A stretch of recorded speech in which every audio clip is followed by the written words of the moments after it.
प्यार तोरा से हम गए खाके कहै छियो जानू कसम गए खाके कहै छियो जानू हाँ हाँ करै छियो प्यार तोरा से हम गए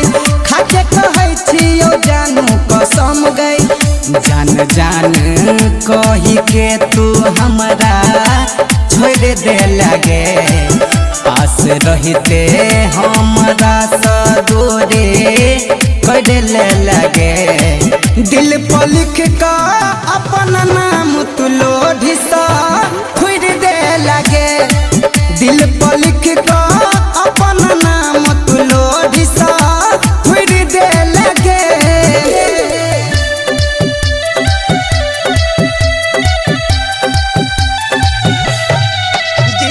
म्यूजिक बाय डीजे उमेश शुक्रिया बाजार।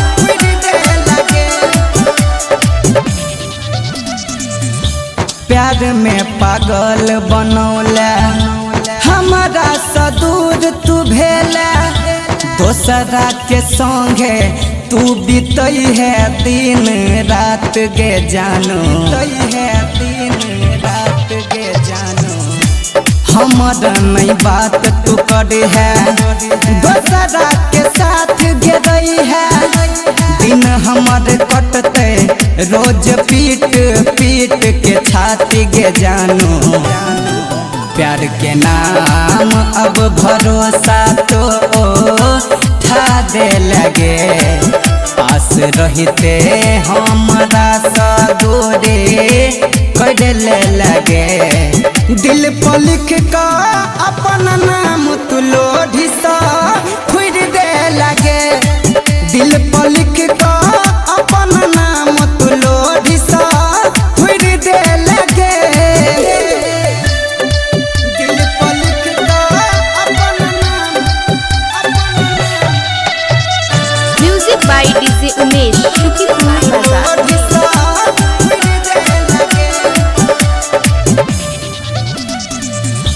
दिल और दिमाग से हम तो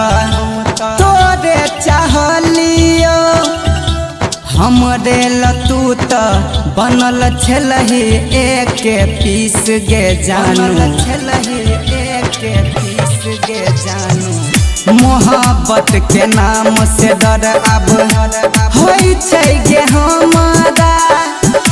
रही रही के दिल में अब मरैया हमारा तीस गे जानू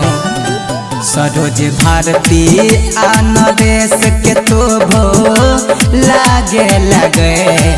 मुकेश प्रेमी के तू जान अपना ले लगे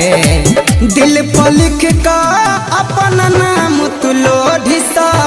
खुद दे लगे दिल पर लिख का